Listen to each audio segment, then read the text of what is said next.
નમસ્તે બાળકો, કેમ છો? મજામાં? આપણે અગાઉના વિડીયોમાં પાઠ 9 છે પાદર એ જોતા હતા. તો આપણે સમજ્યા કે પાદર એટલે શું? તો કે ગામનું જે ડુંગરું હોય એને પાદર તરીકે ઓળખાય છે, જેના લેખક છે કિશોરસિંહ સોલંકી. તો હવે આપણે આગળ પાઠ જોઈએ. પાના નંબર 47 ઉપર આપણે જોતા હતા કે ગામનો મેળો પણ ભરાય, ગામનો મેળો પણ ગુંદરે ભરાય, બહાર ગામ કે ક્યાંય જવાનું હોય તો વાયા પાદરેથી જ જવાનું થાય.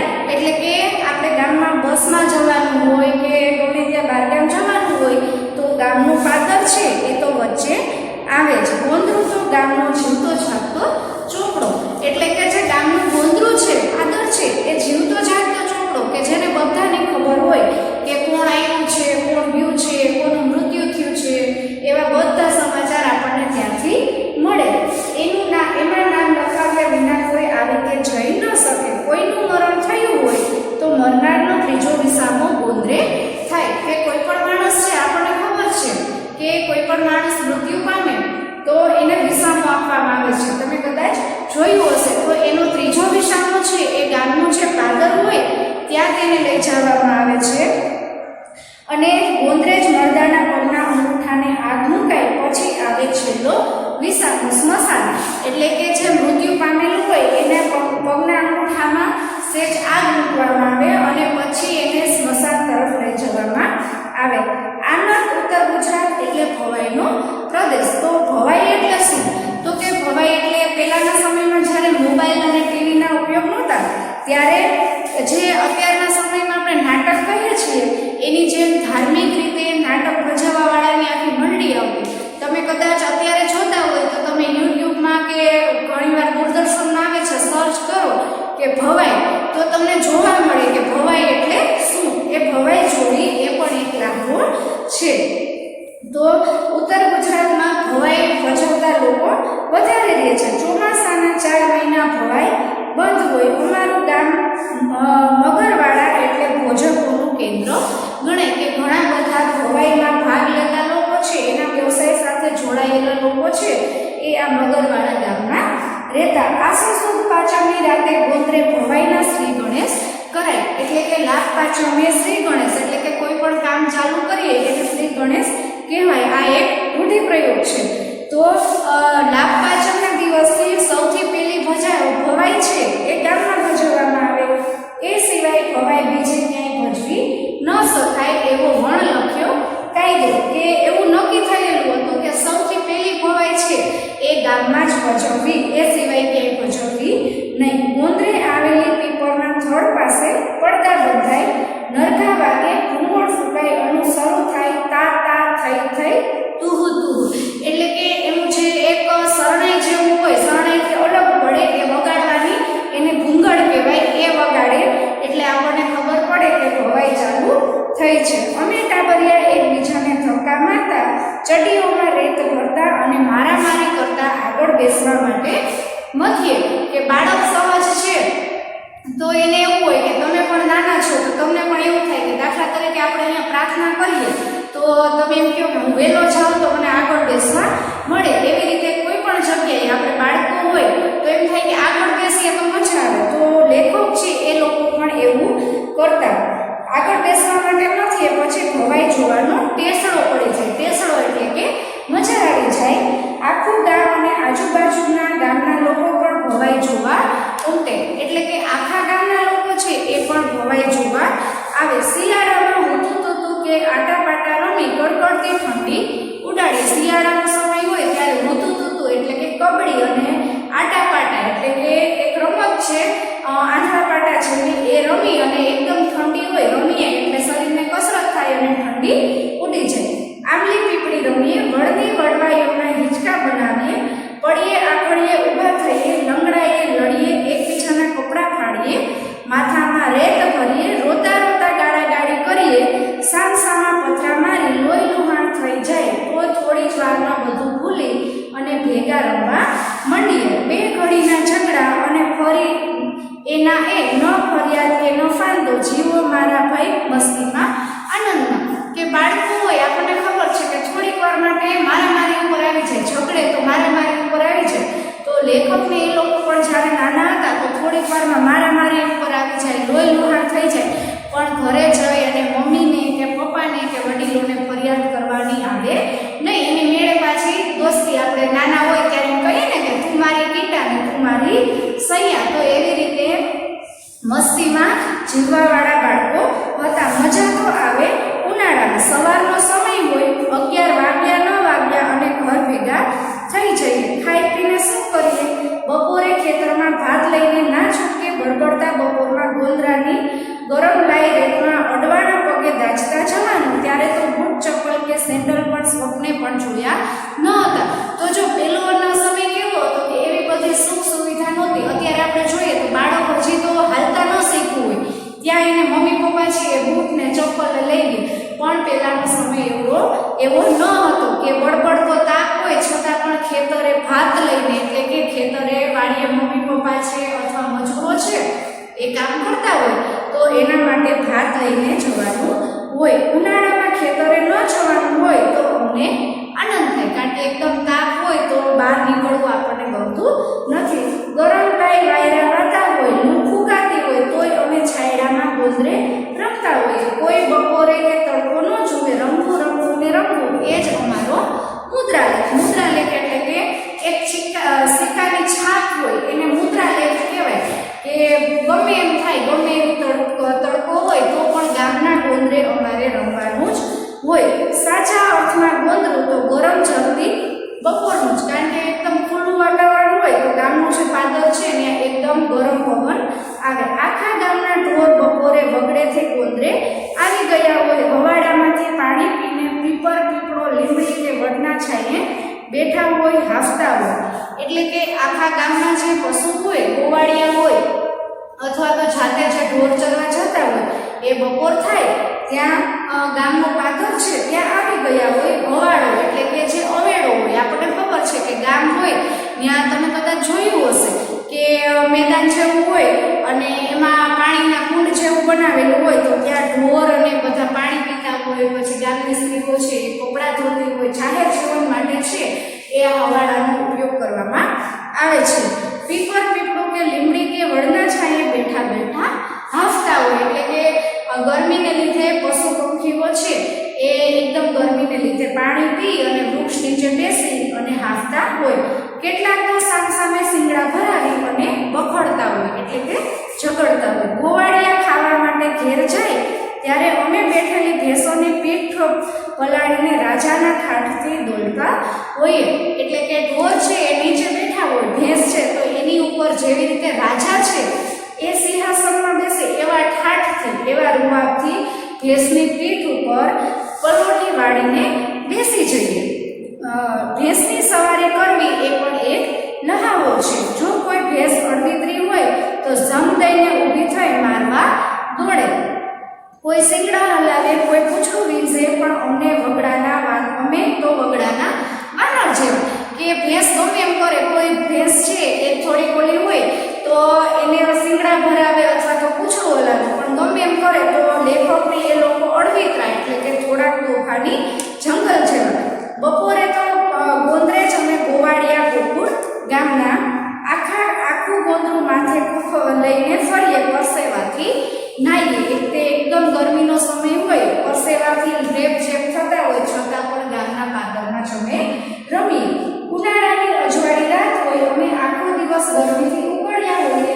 રાતે ખાધું ન ખાધું અને ગોંદરે આવીને પહોંચી જઈએ. ગોંદરે રમવા જવાની જોડી તાલાવેલી એટલે કે આમ એવું થાય કે હું જલ્દી વહી જાઉં. એટલે એવું થાય ને કે અહીંથી સ્કૂલેથી જાઓ પછી ફટાફટ દફતરનો ઘા કરીને એમ થાય કે અમે જલ્દી રમવામાં. કોઈ પણ વસ્તુ છે એ જાણવા માટેનો ઉત્સાહ હોય અથવા તો એને કરવા માટેનો ઉત્સાહ હોય એને શું કહેવાય? તાલાવેલી. તો લેખકને ને એના મિત્રોને પણ એવી રમવાની તાલાવેલી થતી.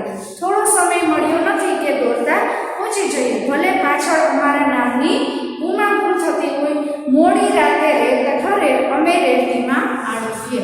જેમ જેમ દિવસ પૂરો થવાનો સમય આવે એમ જે પાદરમાં રેતી હોય એ ઠંડી થાય અને લેખકને એ લોકો રેતીમાં આડોટીએ, એટલે કે સૂઈએ અને એવી બધી રમત રમે. અમને રેત વાલી લાગે. મોડી રાત સુધી ઘરે જવાની ઈચ્છા જ ન થાય.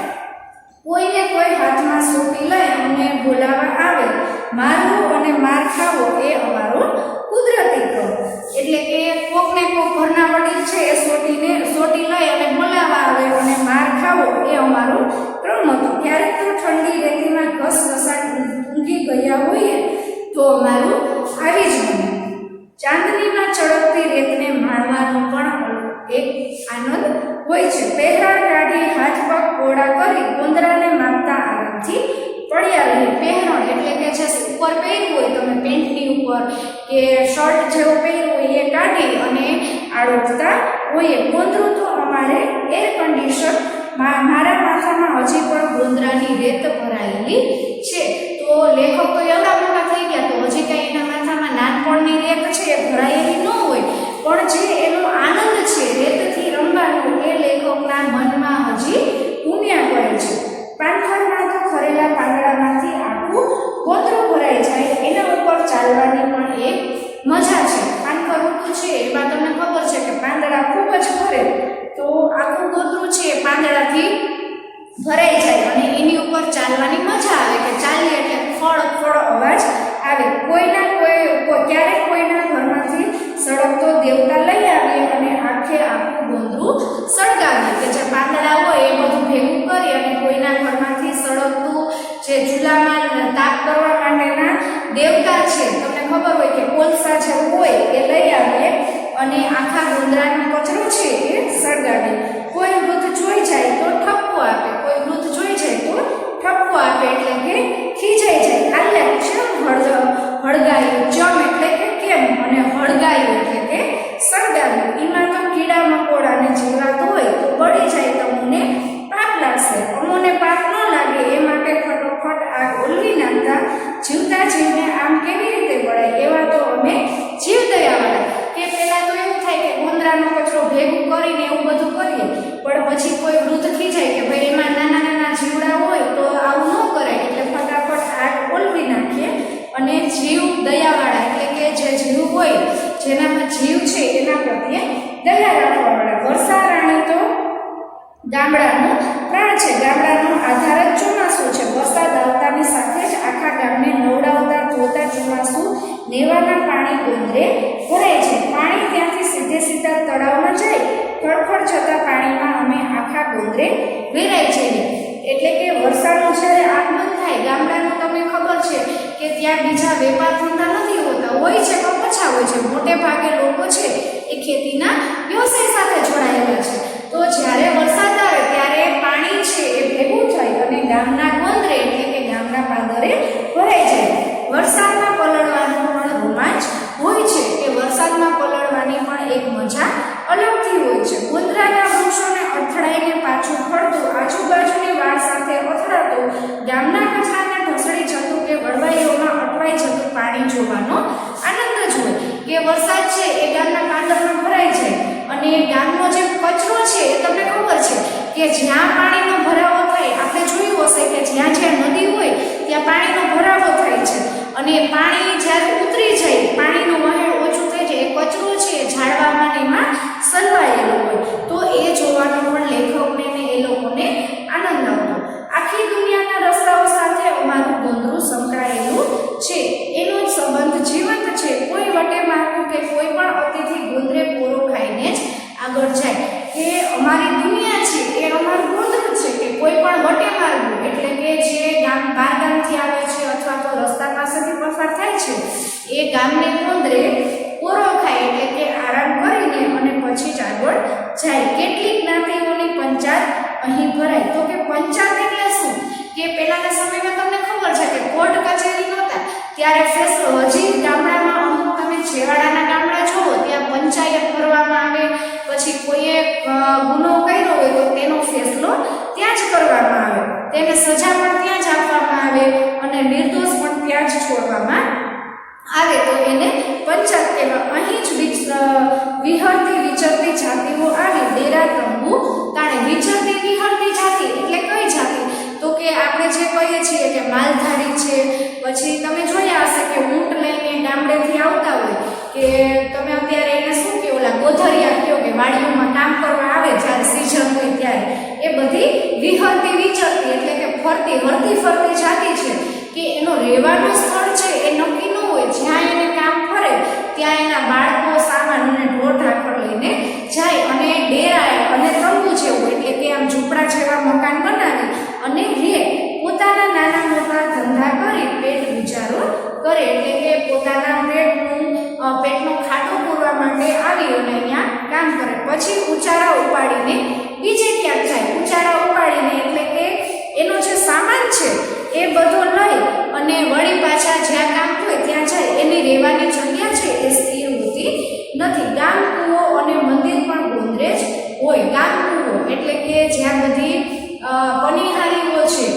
તમે જોયું હશે કે ગામની સ્ત્રીઓ છે પહેલાના સમયમાં જ્યારે નળની વ્યવસ્થા નહોતી ત્યારે પાણી ભરવા જવું પડતું, તો ગામની સ્ત્રીઓ છે એ અહીંયા ગામ કૂવે આવી અને પાણી ભરતી હોય. અને મંદિર પણ ગોંદરેજ હોય.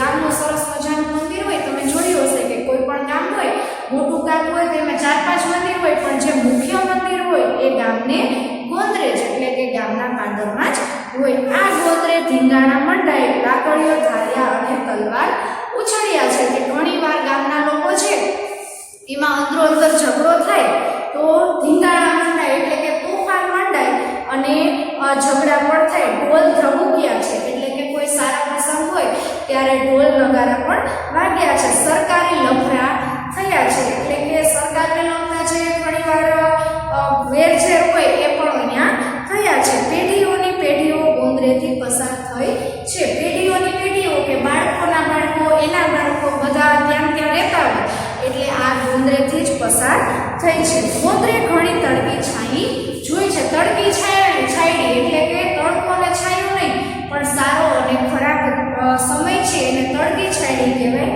તો આ જે પાદર છે એને સારો અને ખરાબ બંને સમય જોયા છે. ગોંદરું ગામની ચારો જગાલી અને એની ચડતી પડતીનું સાક્ષી છે.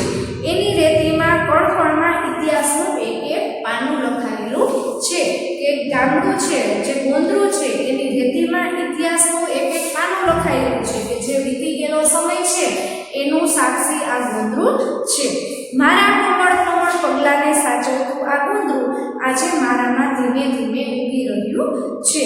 હું રોમાંચિત બની જાઉં છું, પૂઠ વાળીને પાછળ જોઉં છું. પૂઠ વાળવી એટલે કે પાછળ ફરીને જોઉં છું કે લેખક છે એ તો હવે મોટા બધા થઈ ગયા છે, પણ એના જે મગજના સંસ્મરણો છે એના મગજમાં આજે પણ ક્યાંક ને ક્યાંક જે ગામમાં પોતે મોટા થયા છે એની યાદો છે એ ઘર કરી ગયેલી હોય છે. અને રોમાંચિત થઈ જાઉં છું એટલે કે તમે જ્યારે નાના હોય ત્યારે નાનપણની વાત વિચારતા હોય તો તમને મનમાં એકદમ આનંદ આવે. હું નાનો હતો ત્યારે કેવું કરતી અથવા તો હું નાનો હતો ત્યારે કેવું કરતા, તો એને યાદ આવે છે અને એના પોતાના જે ભૂતકાળમાં છે એ લેખક ખોવાઈ જાય છે. તો મારા ગોંદરાને કાળોતરો ડમખી ગયો છે, એના માથે કાળા કાળા શિંગડા ઉગી ગયા છે.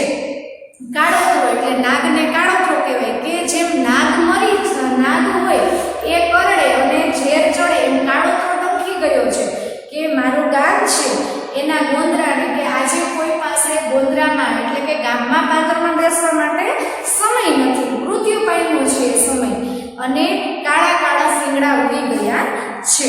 ક્યાં છે મારું ગઈકાલનું ગોંદરું પાદર? વડની કડવાઈઓમાં રાતનો પોરો ખાવા પાછા ફરતા પંખીઓની પાંખ લઈને ઉડું છું મારા ગામના પાદર તરફ. તો કે લેખક છે એને હજી પણ નાનું બની જવું છે અને હજી એને ભૂતકાળમાં ખોવાઈ જવું છે. પૂછે છે કે એ મારા દિવસો ક્યાં ગયા કે અમે રમતા રેતીમાં આડોડતા, તો હવે મારે ફરી પાછું પંખી બની અને ઉડી અને ગામના ગોંદરા તરફ જવું છે. તો આ પાઠ છે વિદ્યાર્થી મિત્રો એ નિબંધ પ્રકારનો પાઠ છે. જ્યારે ગદ્ય આપણે ભણીએ છીએ ત્યારે આ જે નિબંધ પ્રકાર છે એ પણ એક સાહિત્યનો જ એક પ્રકાર છે. વધારે આપણે આવતા વિડીયોમાં જોશું.